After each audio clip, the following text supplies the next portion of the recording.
Baik, perkenalkan nama saya Anfal Setiawan. Di sini saya akan menjelaskan bagian-bagian dari filsafat ilmu. Eh, Filsafat ilmu itu berfungsi sebagai landasan, pengarahan, dan pengunci bagi ilmu pendidikan. Melalui 3 peran utama, mengawasi dan memperkuat eksistensi filsafat ilmu, menjelaskan hakikat ilmu pendidikan, apa itu pendidikan, apa objek kajiannya, apa batas-batasnya, dan landasan ontologis yang jelas. Ilmu pendidikan tidak sekadar menjadi kumpulan praktik sembarangan, melainkan memiliki identitas dan wilayah kajian yang sah sebagai disiplin ilmu yang berdiri sendiri. Ia memastikan ilmu pendidikan tetap ada dan berkembang sesuai hakikatnya, bukan tergerus atau melebur ke disiplin ilmu lain. 2. Mengawasi dan memperkuat keilmiahan melalui epistemologi. Filsafat ilmu mengatur cara memperoleh, menguji, dan memvalidasi pengetahuan dalam pendidikan. Menetapkan standar bagaimana pengetahuan pendidikan didapatkan, metode kebenaran teori, dan bagaimana menyusun pengetahuan secara sistematis dan logis. Ini mencegah ilmu pendidikan dipenuhi pendapat subjektif, anggapan keliru, atau praktik yang tidak berdasar. 3. Mengawasi dan memperkuat nilai-nilai melalui aksiologi filsafat ilmu, mengawasi tujuan filsafat dan etika ilmu pendidikan. Ia menjamin bahwa segala teori kebijakan itu praktik. Pendidikan tidak hanya secara logika, tapi juga baik, bermanfaat, dan sesuai nilai kemanusiaan dan moral. Ilmu pendidikan diarahkan untuk membentuk manusia yang berkarakter, bukan sekedar cerdas secara intelektual saja. 3.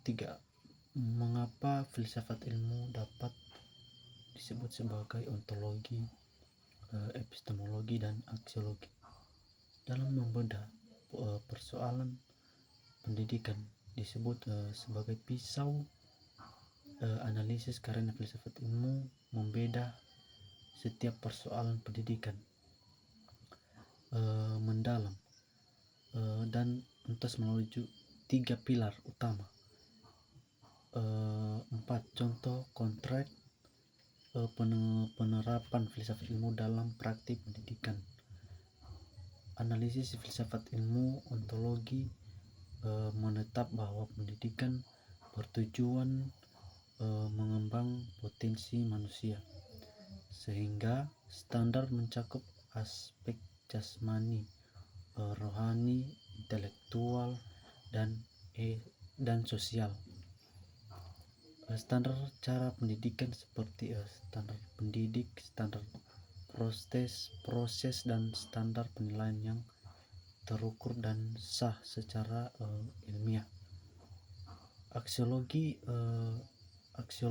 menjamin kebijakan pendidikan tidak hanya mengejar presentasi akademik, tetapi juga keadilan dan pembentuk karakter. Ontologi memandang peserta didik sebagai individu unik yang memiliki bakat dan kecepatan belajar berbeda, sehingga kurikulum memberi fleksibilitas dan tidak seragam kaku. Epistemologi mengubah cara mendapat pengetahuan, bukan hanya mendengarkan, tapi melalui pengamatan, percobaan, dan pemecahan masalah. Penilaian tidak hanya tes tulis, tetapi bukti kinerja nyata. Aksiologi, kurikulum diarahkan membentuk profil pelajar Pancasila, beriman dan berakhlak mulia, berkebinekaan mandiri. 3. Epistemologi menggunakan metode ilmiah yang merumuskan masalah, merencanakan, melaksanakan, mengumpulkan data, dan menganalisis dan menyimpulkan. Pengetahuan diperoleh secara aktif dan dibuktikan sendiri oleh siswa.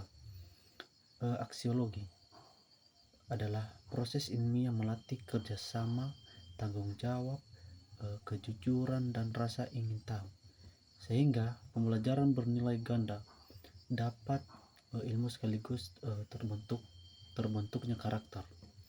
Cukup sekian dan terima kasih. Jika ada kesalahan mohon maaf. Terima kasih.